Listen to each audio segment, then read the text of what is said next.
Since 2005, Amy Elizabeth Fox has served as the founder and CEO of Mobius Executive Leadership, a global firm advising Fortune 500 companies on transformational leadership. She's a psychotherapist, trauma-informed coach, and she leads the groundbreaking Trauma-Informed Coaching Certification Program. Amy is also on the guest faculty for the African Leadership Institute's Desmond Tutu Fellow Program at Oxford and the University of Chicago's Leadership and Society Program. Amy, welcome, and thank you for spending time with me this morning. It's a joy to be with you, Mary, and talk about these topics that we both have such passion for. Indeed. I wanted to just start from how I came to know you. 3 friends and former consulting colleagues attended a Mobius leadership course about a year ago, and they came back reporting being absolutely blown away by the experience. And I remember being struck by how emotional they were, and it sparked my curiosity, so I dug in and did some research, and I came to learn that Mobius's niche is at the intersection of business professional development and personal growth. My friends' reactions made more sense to me. Yeah, that's a beautiful way to put it. I sometimes describe it as the nexus of best practice and next practice. Yes, that's so beautiful. I mean sort of integrating the best of traditional thought leadership around organizational learning and adaptive leadership and systemic change with really avant-garde practices for adult learning, like somatics and expressive arts and devotional practices. So it's beautiful the way you said it. Thank you. Was there a defining moment in your life that shaped your decision to focus on this unique blend of transformation work? I sometimes tell the story of the inception of Mobius, which was I had the great privilege for a number of years to be one of the people teaching Harvard Law School's difficult conversations content through my sister's longtime lectureship at the law school. And there was a trend just before we founded Mobius together that was the 2-day training is fabulous, but what could you do in a 1-day training? And the 1-day training is terrific, but what could you do in an hour-long lunch?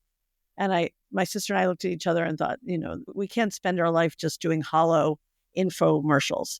We really wanted to make a big difference in the world. We wanted to make a big difference in our clients' organizational culture. We wanted to make a difference in the lives of the executives that took our programs. And so we decided to go counter trend and create a firm that was interested in deeper transformation in, as you said, really significant personal growth and bringing the best of psycho-spiritual understanding of what it means to mature someone as a leader into a business context. I'm so excited because I feel like you were so ahead of your time in the early 2000s thinking about this. And I want to come back to your perspective on the cultural changes which have happened in this time, because I think in so many ways you were so ahead of where we are all now today. But first, I wanted to touch briefly on your origin story because I was excited to learn we're both Jersey girls. We are. Where did you grow up? I grew up in northern Jersey. Same. I'm a Bruce Springsteen fanatic. And still my favorite meals are Jersey diner meals, I have to admit. Absolutely. Yeah. I try here in New York and it's just not the same. And of course, I'm from Montville, which is about 45 minutes northwest from the city. And I interviewed someone last week who was from South Jersey. And of course, we had this familiar language and which Parkway exit and what kind of colored cheese you like. And it's deeply ingrained in our Jersey culture. My sister likes to tease me that I learned to sell at the Premise Park Mall. Yep, I was Willowbrook and later Short Hills when I could afford it. But yeah, it's fantastic. I love reading about your early childhood. You described growing up in an enriching environment with 2 terrific, loving, and attentive parents, which, yay, refreshing to hear those stories. They were academics focusing on school diversity in New York City. And as you mentioned before, your sister, Erica Ariel Fox, with whom you'd later partner to found Mobius, was trained as a lawyer and built her own successful career in teaching negotiation skills. Can you speak about the values you grew up with and how your childhood might have informed your career and professional decisions? Oh, what a generous question. I mean, I think there were a few things that were pillars of my parents' values that live very deeply in Erica and I and all of our sisters. One was the sort of notion of looking for ways to serve the evolution of society. My parents were both on our elementary school board, on the Temple board, spent their lives working with new teachers in New York City school systems, as you referenced, were very interested and involved in civil rights and women's rights. And so I think all of us got inculcated with the notion that a career wasn't so much about personal ambition as it was about a chance to make a difference in the world. that was one very big thing. My father wrote a book in the early 60s talking about being ahead of his time, about the importance of fathers being involved in their family lives, called The Male Dilemma. And he was a very engaged and very generous parent. And I think having him as a champion for each of the four of us to believe we could be anything we wanted, do anything we wanted, encouraging the curiosity of our minds and the young passions of our heart, which for me was enormous fascination with ballet and dance and movement. I think that gave us a sort of confidence and a sort of maybe even a courage to go out and pave our own paths and to do things that were less traditional with our careers and our lives. And then there was just this quality of caring and love that you referenced, which was the sort of most important dimension of our family life. And it is a blessing to have that in your childhood. And all four of us are still very close and very connected. And I think as somebody who didn't partner and doesn't have children, like having my sister ecosystem has been an enormous gift in my life. And it also taught me to really treasure my godchildren, which I do very actively and joyously.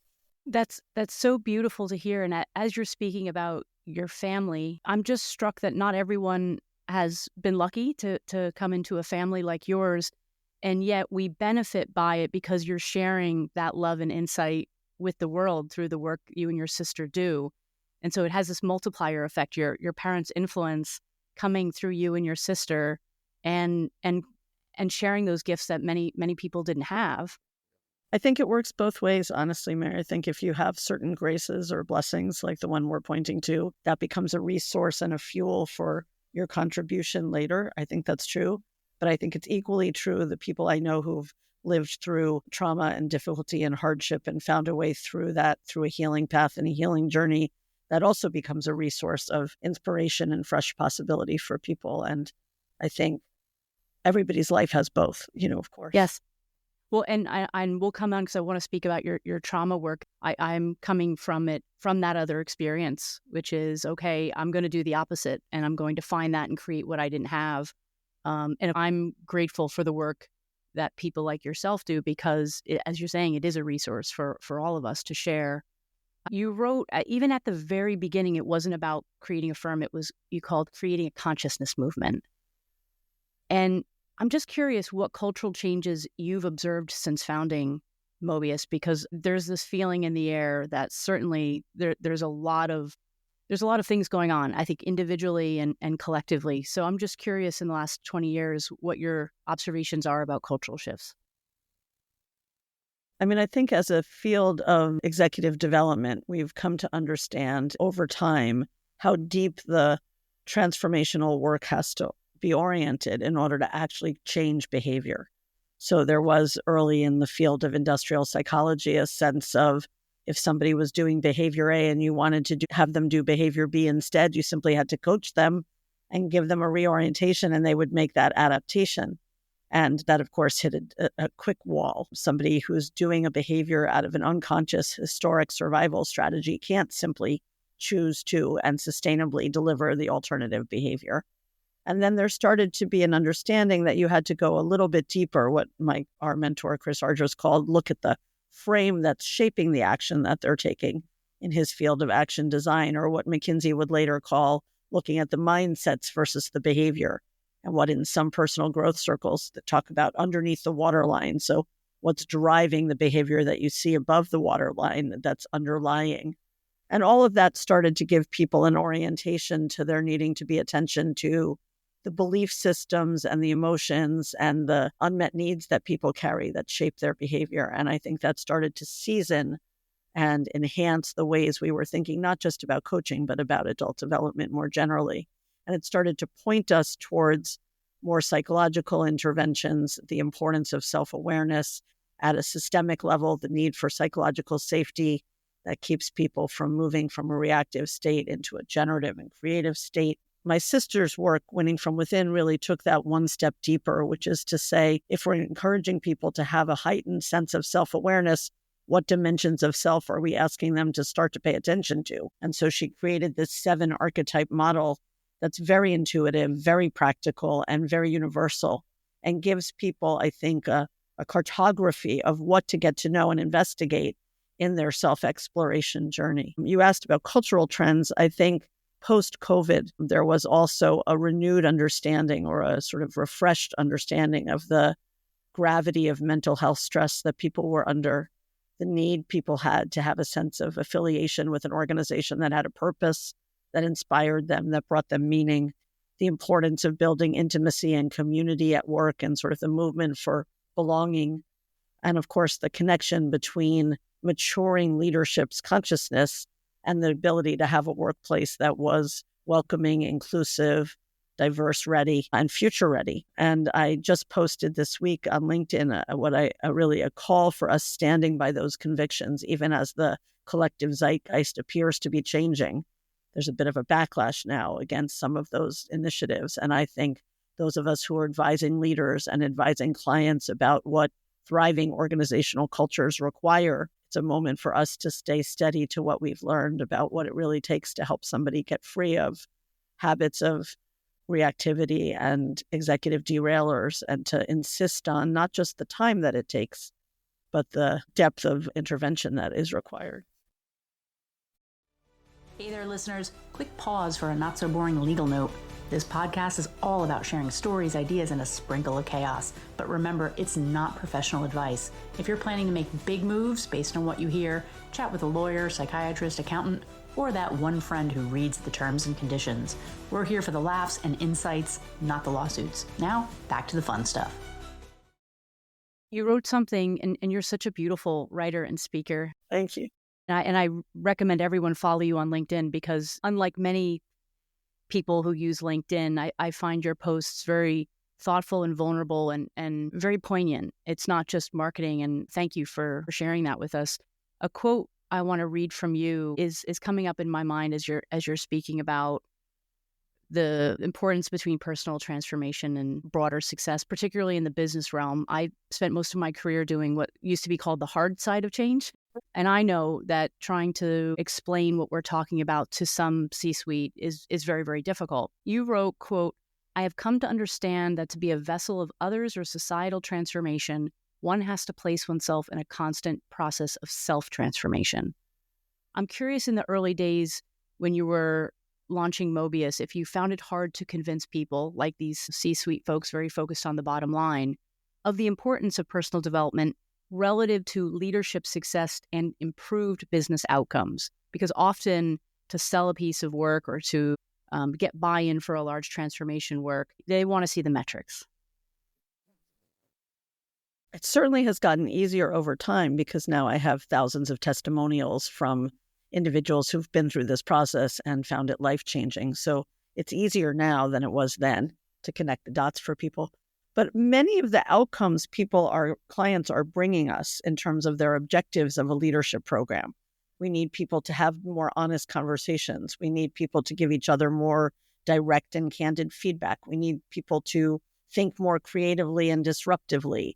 We need people to start to have an enterprise mindset and think about the whole. I could go on, but all of those business outcomes require shifts in the fundamental orientation of the leaders who are supervising others doing the work. And so it's not all that hard to say, yes, we can deliver all those outcomes, but we need to give you a little bit of guidance about what's required to actually make those changes embedded behaviors or de facto orientation.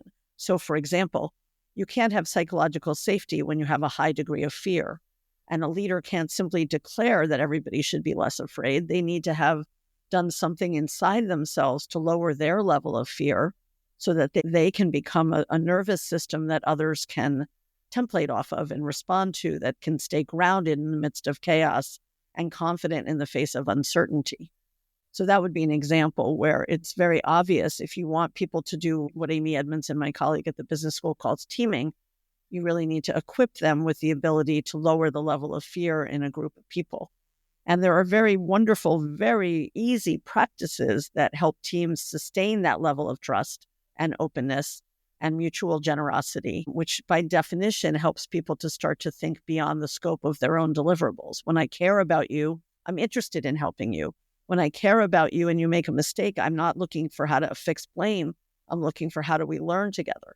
So those shifts become competencies that are relevant to the business outcomes and relevant to the business's ability to innovate. This is what's so exciting about this from my perspective, having worked in executive roles around change, is that it's finally the middle, useful, constructive ground of what everyone is trying to figure out. Here's our mission, vision, value statement. It's on our webpage. It's on LinkedIn. And here's all the things that we want you to do. And there's no tangible way for many people to link those things together. And there really isn't a way to assess, hey, here are some behavioral norms in the culture of this organization. We have maybe turnover and executive changes every 6-10 months. People are mainly focused on survival. That's bringing up a lot of these survival instincts that is having this downstream effect on trust, for example. And there's really no way in the day-to-day world of that company to unravel that and explore it, and then to give everyone a vocabulary to go back to their desks for the rest of the year, to be aware of where that's going to come up and practice how to avoid that happening. And I think that's why I'm so excited about the work you're doing, is because it feels finally like something tangible. There's lots of culture projects out there, and they're well-meaning, and it might be an employee breakfast or lots of these fun kinds of things. Yes. And I can imagine, to my question about convincing folks, is that you're the real deal. You're bringing science and behavioral insights and a deep understanding of how business works to bridge that gap, which I think some executives have felt somewhat skeptical and cynical about, because it's like, all right, we bought everybody bagels on Thursday and that's great, but is this really going to lead to teaming and people feeling collaborative? And it's not. It's nice, and I'm not saying we shouldn't do those things, but I really appreciate the work you're doing, because it feels to solve that missing piece. Yeah, I mean, absolutely. That's its intention, is to be the bridge. And I just wanted to make a couple comments off of what you said. You said a lot of rich things. One, there's a kind of pandemic of superficiality in most organizational cultures. And so the solution set we've had historically to these leadership gaps is exactly, as you said, contrived social engagement. But that doesn't actually deepen trust. It doesn't deepen connection. It doesn't create love in the workplace. Whereas the antidote to the Machiavellian self-ambition, self-orientation, self-obsession is the softening of the human heart and the dropping of the shield through which we have most social conversations. And leaders are very well aware that they're operating inside of a shielded environment in which there's a false bifurcation between personal and professional. I have many leaders who come together as intact teams into my programs and say, I've worked next to this person for 15 years. I had no idea they had an autistic child. I didn't know they were once a week going to visit their mother who has dementia. I never heard their immigration story. I never understood what scares them at night. And that alienation or sense that we can't disclose the more meaningful aspects and facets of our personal life mean we can't really come together in the fullest potential for co-collaboration and collective intelligence, I believe. And you mentioned the sort of Machiavellian sort of way of thinking about people in the workplace as replaceable, fungible resources. That piece has to be sort of addressed at the level of structure, policy, and process. So they go hand in hand. One can't do soft change and ask people to be more vulnerable if you're sending them back to an organization that doesn't commit to their career path, doesn't have an investment in their growth, isn't going to tolerate their learning curve, isn't deliberately developmental in its orientation. So the cultural imperative and the individual development work with senior leaders has to go side by side. And people have to see it role modeled at the top, or they're not going to invest their own risk-taking in taking the journey you and I are describing of really melting that shield and showing up in a whole other level of vitality, embodiment, investment, and care. I've seen some organizations add another variable to performance, which is like almost like a good citizen. And there's a whole bunch of things that are embedded in that. In some cases, it might be as simple as attending events. Some of these informal events, it might mean keeping your mentorship appointments and getting reviews in on time, and things that often would fall to the wayside with the priority of commercialization being above everything else. And I do think those successful organizations recognized exactly what you're saying. All agree in a room that these things are nice, but you need a little bit of carrot and stick here to make sure that they're reinforced through, particularly like performance measures. Yeah, and that also says to everybody in the company, this matters to us, and we believe this is a pivotal part of our commercial success. It's not a nice to have on the margins. It's part of how we weave ourselves to become an organization. I'd like to take a step just to share something personal about me and how I came to, I've always cared about these types of things. I studied psychology in school and I wanted to be a therapist, but I couldn't afford the long journey getting certified. So I ended up working in consulting. And as I said, over the years, I became this transformation change management expert. But I never lost my love of psychology. And so I've continued my self-study in conjunction with my own personal work. And maybe it's the proverbial midlife crisis. But, over the last couple of years, I came to a reflecting point that maybe what I'm doing just isn't right anymore. That my career persona had become misaligned to the person I was becoming. There was this tension. I couldn't negotiate myself out of it anymore. So I started my own advisory business and this podcast. I read somewhere that new business applications have more than doubled since you started Mobius 20 years ago. And you've written that you feel we're in a moment of time where collective trauma is exposed and visible. Hopefully, I'm leading you a little bit that there's a hopeful answer at the end of this, but do you think that people seeking more fulfilling career paths and talking about mental and spiritual wellness might be indicative of a larger awakening? 100%, I think that. I absolutely believe that. I think partly there's many consultants who have made the turn that you're describing for the reason you named and one other. They make that turn because their own inner life becomes so vital and so important to them that they can no longer use their energy to create tactical solutions. They need to do something that really will make a difference more deeply, in much the way that Eric and I started Mobius. But I think they also start to see the ineffectiveness of change initiatives that don't have the, quote, soft skill embedded into the way that they're approaching larger adaptive change. And they correctly assess that bringing both skill sets is actually the holistic answer to what's needed now. And so there's many former management consultants who now work with Mobius as facilitators and executive coaches for exactly the reason you're describing, Mary.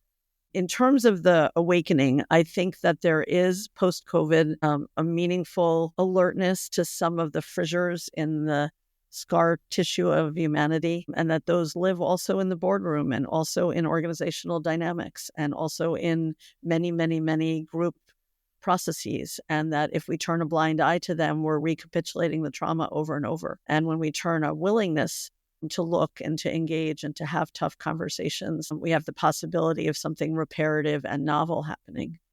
And I think that's a trend that's happening inside of organizational life, and it's also happening inside of global culture. And I think there is also a recognition that most people have had some kind of a trauma.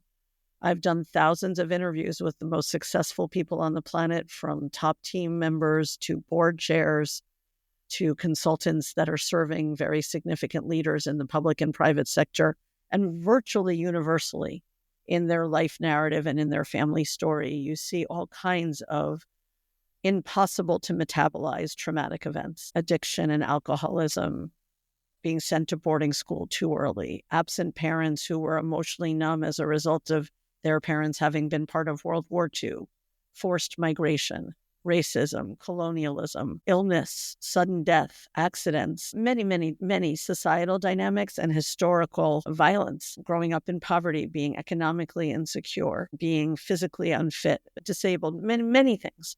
And those early traumas become developmentally formative, and they shape the way people experience themselves and their own potential.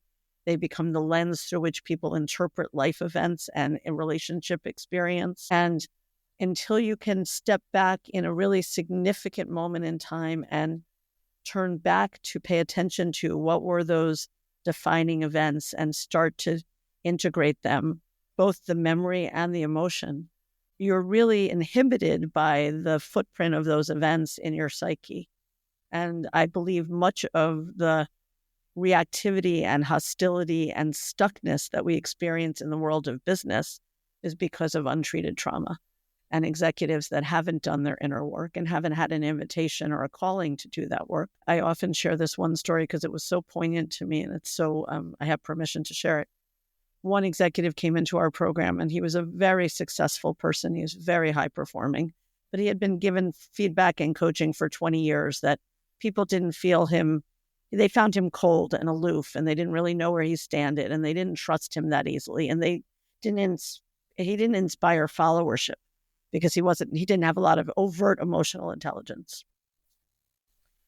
And on the last day of the program, it's a 5-day program. On the last day of the program, he stood up with a flip chart. And on the flip chart, he drew a safety lock box. And inside the box, he drew his heart. And he turned to the group and he said, I want to share what I learned this week. He said, when I was 11 years old, I lost my brother. And it was a tremendous grief for me and for my parents. But my parents were so overwhelmed that I felt like I didn't have room for my feelings. So I put my heart in this lockbox, and I've kept it there for 30 years.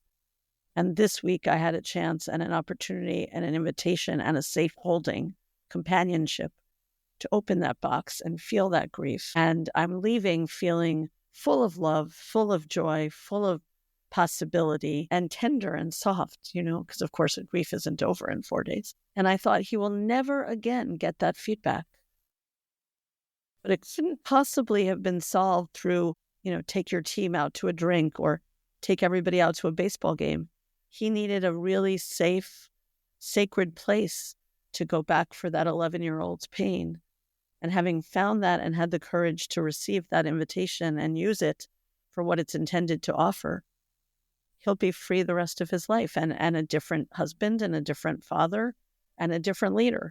And that's a sustained change. That's not a moment in time epiphany. That's so beautiful. It is. It's a beautiful process to watch. I'm envisioning that picture of the adult with the small child in them. And there's so many beautiful pieces of art to reflect the wounds we carry, and the unhealed parts of ourselves. And we're bringing all that to work in the office. Like if we could imagine each one of us has a little inner child that we're bringing, you can imagine a floor of an office building filled with hurt, scared, angry little children. And it's all happening on some plane that we don't recognize. And we talk so much about culture and high performance, but you really do need to heal yourself. The tagline for this podcast is, you are the change you and the world are waiting for. And my idea of transformation has very much been informed Jungian and Buddhist psychology. The outside is a reflection of what's inside. And if you think about a toxic environment, it's exactly what you're describing. A lot of hurt people that's sort of reenacting and working itself out. And this is what's happening in the world today more broadly, right? How do you change the culture of a 200,000 person company? You need to start, I imagine, person by person. You start person by person, and every single one of the 200,000 can build a different ecosystem around them. From anywhere in the organization, you can start to be a promoter of love and care and vulnerability and authenticity. I totally believe that. I said in a keynote presentation I gave a couple of years ago, there are two big secrets in corporate life. The first is what you just alluded to, the level of trauma and regression that senior leaders are making their choices from and that shape the behaviors they exhibit every day. Another way to say that is those inner children are running the show. And if we don't help receive them, hold them, nurture them, and care for what scares them, we will continue to make unconscious and dysfunctional and destructive behaviors and choices. And we can see that on the world stage quite grandly and painfully at the moment. The other secret is, of course, the precious gold mine of spirituality that's under the conference table and tapped far too little. I think one of the ways that we deaden people in the workplace is not only the sort of siloing of people's personal life, but the disembodiment and the exhaustion and the information saturation in which everyone works. We're not in nature. We're not reading each other poetry. We're not pausing to listen to music. We're not celebrating each other's milestones. We're not tapping into a sense of mutual inspiration on a regular basis. We don't paint. We don't create symbology for the moments and thresholds of accomplishment. There's many ways in which we're operating in a disembodied, numb way of working. And that comes, I think, at a great cost, not just to individual happiness, but to collective enterprise and potential.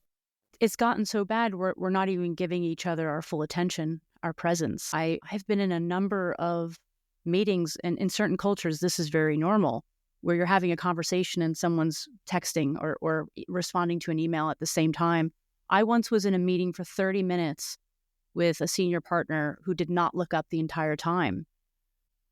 There's a lot lost when you're not paying attention. A friend of mine, Christian Madsberg, just wrote a wonderful book called Look, How to Pay Attention in a Distracted World. I just finished the Da Vinci documentary by Ken Burns, and I was struck throughout the whole course of it. Just his brilliance was his ability to be so hyper-focused and present with things. So many of his inventions, his artwork, were derived from him watching birds for several hours, from him watching someone move and their muscles contort. And we would have been robbed of that we would have been robbed of that gift had he had a cell phone, most likely. But there's so much out there that we're not picking up on. There's so many levels of awareness that are hard to access even when we are paying attention. So you just imagine we're all skimming at the surface how much we're actually missing. Well, and you're pointing to several costs that are worth maybe enumerating, Mary. One is there's an information disconnect, right? I literally don't get all the data that you're giving me because my attention is not capable of capturing everything that you're giving me. I don't hear the music underneath your words, so I stop getting any subtle cues about what's important, what's a hypercharged word, where's your blind spot might be. I also don't cross-translate from one discipline to another discipline and harvest fascinating insights from the tangential dimensions of my attention. So I go to an opera and all of a sudden something occurs to me, or I watch birds in flight and something occurs to me, or I take a dance class and something occurs to me. Like we're not in a sort of cross-disciplinary fertile ground on a regular basis.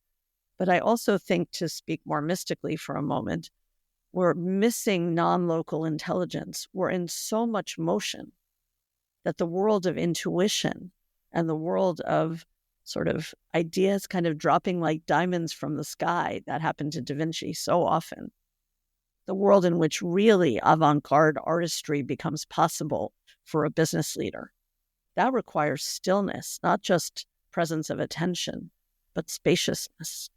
And I often talk about the pandemic of space scarcity that most of our senior leaders are in. And I think of leadership development programs, one of their purposes is to create rest and renewal for the body and white space for the creative mind.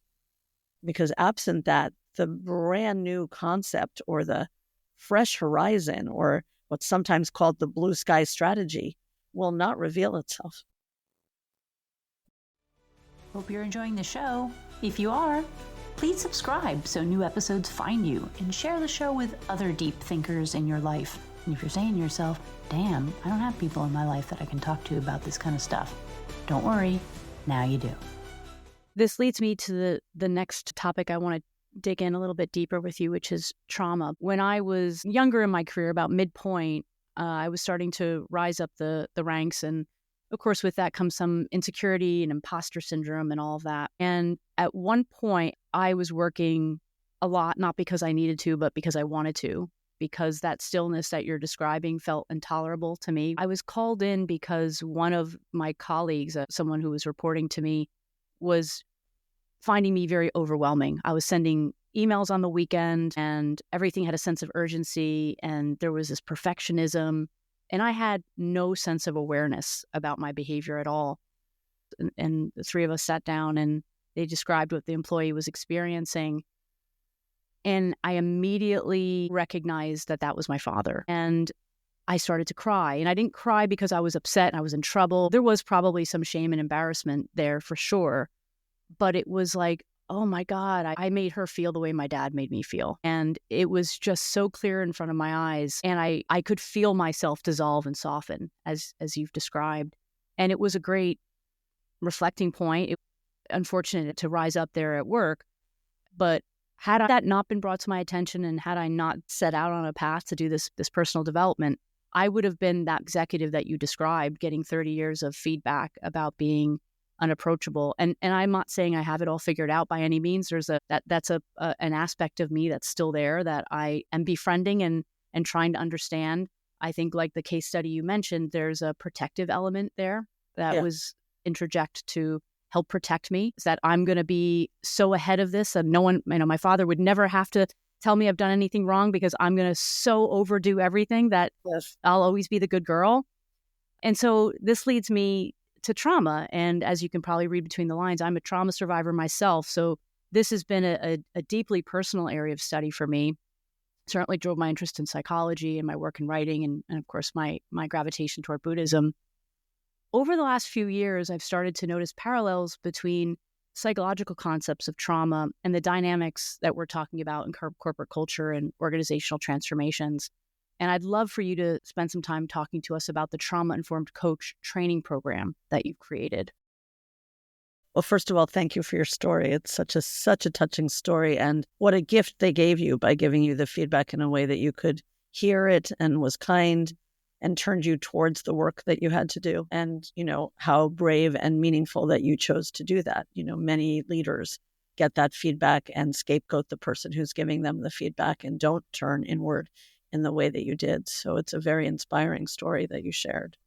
My feeling was that the more I started to become alert to how pervasive trauma experience is inside the executive tier and how formative it is inside executive behavior and team dynamics, I started to realize that for any of us to be consulting or coaching senior leaders without at least an attunement and an awareness of the trauma dynamics is futile. It's just, we're going to be ineffective. We're going to be making interventions that don't point to the heart of the source of the behavior, exactly as the story you just shared with us so lovingly demonstrates. And we're going to be blaming people for using survival strategies they needed in childhood that are just antiquated and they don't know to drop them. And they don't even have an awareness that they're repeating them, exactly as you said.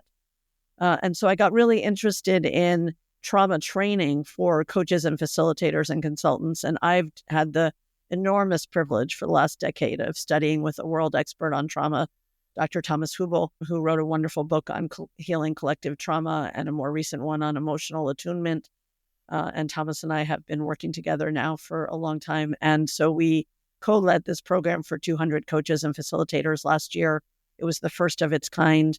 There are a lot of trauma literacy workshops that are sort of 3 hours long and claim to give you a sense of the enormity of what there is to study about trauma. But our feeling was quite the opposite, that this is, a real exploration in psychological dynamics, in organizational learning dynamics, in team dynamics, in how do you coach people in regress states? How do you spot the post-traumatic stress dynamics inside executive behaviors and routines and repertoires? So we created a year-long program, and we had the privilege of hosting some of the world's experts on trauma as part of our faculty, as well as luminaries in the field of organizational change.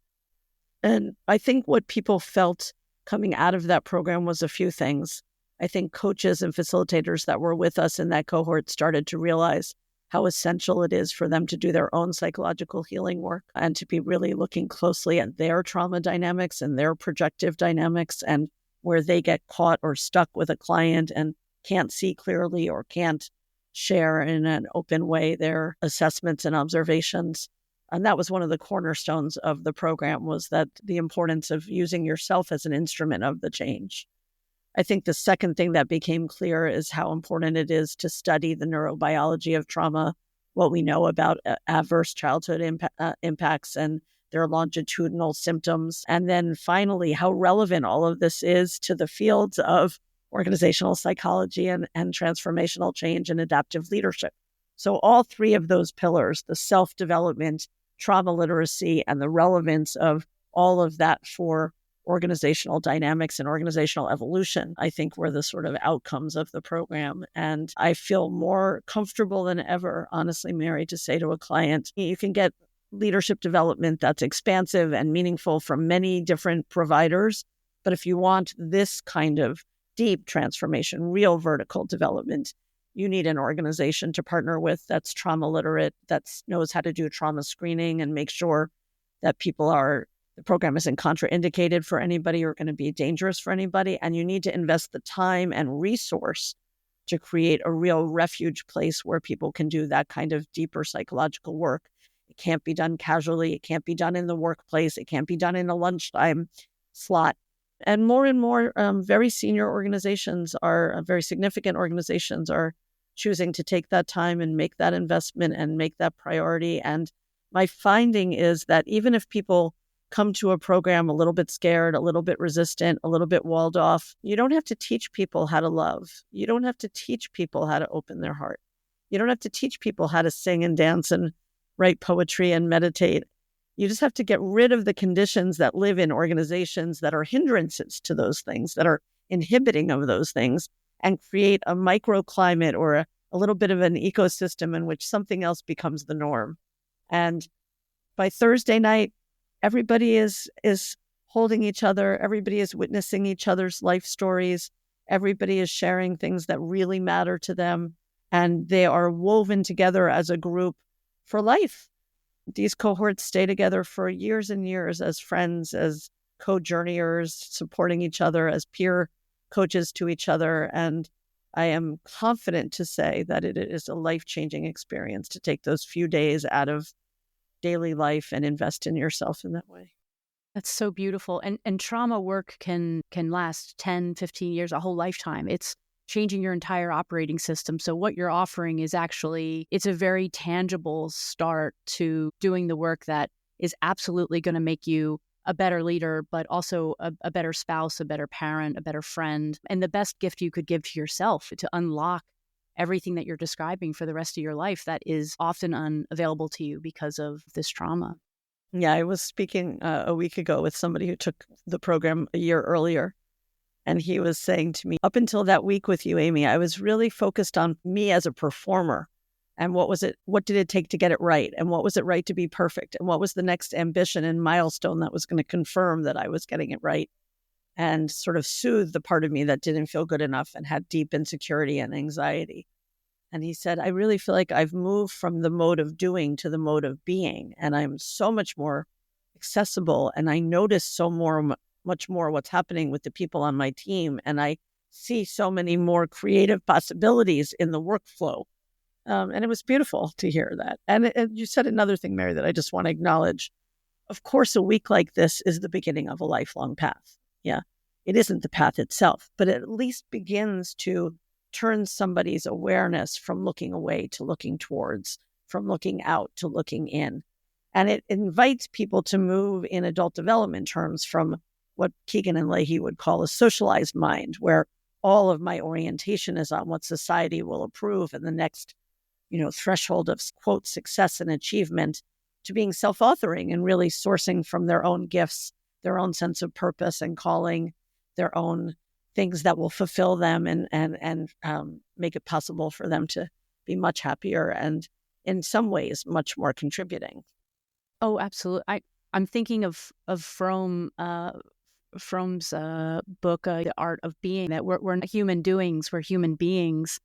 And certainly in the corporate sphere, it's often been very rewarding to be a doer and a performer. Your value is often distilled down into that. And I think what we're seeing in the workplace and what people's process of reevaluating their relationship to work is exactly what you're describing. And there is this middle ground. We do need to work and have businesses, but we can do that and operate in a healthier, more grounded and more ethical way. Yeah, and I love this last piece that you added, Mary. Like, it's about wholeness for the person, but it's also about ethical alignment. And if I'm acting from that sort of unconscious repertoire of emotions that are driving me, the willingness I have to step outside of the boundaries of my own ethics and principles and even the organizational values, it's much higher, unfortunately, because I'm in a sort of fugue state of motivation that I don't even understand.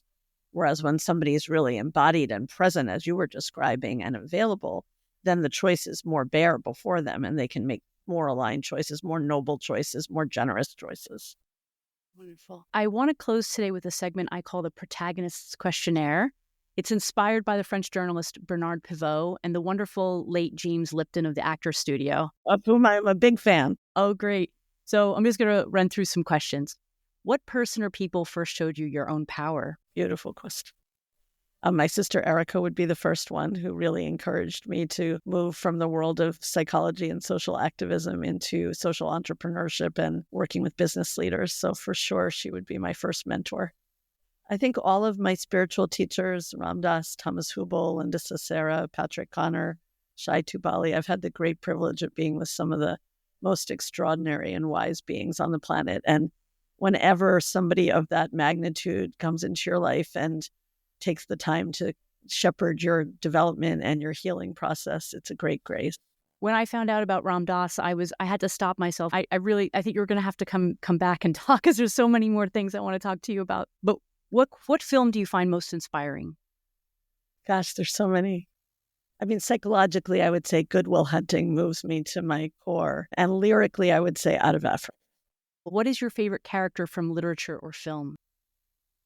Dolly Levi from Hello, Dolly, a Jewish psychic matchmaker, as played by the glorious Barbara Streisand, who inspired me when I was 11 years old. What song do you play to psych yourself up? I sometimes play Hindu kirtan, which is the chanting of mantra or the various names of God as a practice to open your heart. Or I might play Jerusalem if I want to dance. What is your favorite comfort food? White cheddar popcorn. What sound fills your heart with joy? The sound of someone crying the tears they've held for a long time. What is your spirit animal? Rabbit. What is your favorite quote? The first night that I met Thomas Hübl, he said the following quote. He said, "Not until you're at perfect peace with your past can you virgin birth the part of the future you came into life to give." Wow. Because it gives the hope that one could be at perfect peace with their past. Well, and finally, how do you wish to be remembered? I really hope that I'm embodying the three principles of my first root guru, Neem Karoli Baba, who said, love, serve, remember. That is so beautiful. I am going to remember this interview as you embodying those ideas. I feel that from you when I read your LinkedIn posts. And I should also note you're very generous with the materials you make available for everyone. So we're going to put in the comments links to the YouTube channel. And I think Thomas also he has a podcast. There's lots of great resources. So obviously Mobius and Next Practice Institute, but also you're just so generous wanting to share and heal the world. And you found your ikigai. You're doing something that you're great at. You're doing something what the world needs. You're a very successful businesswoman. I'm grateful to know you and thank you for what you do. I was going to say the same, Mary. This was an extraordinary conversation, and it feels very much to me like you're doing exactly what life was asking of you as well. And it's such a joy to be with you. Well, I'm trying, and I think this is the coalition we're trying to build with so many like-minded people. We need to stick together. So I'd love for you to come back and talk about Ram Dass with us too. I'd be honored to do that anytime. Wonderful. Thank you, Amy.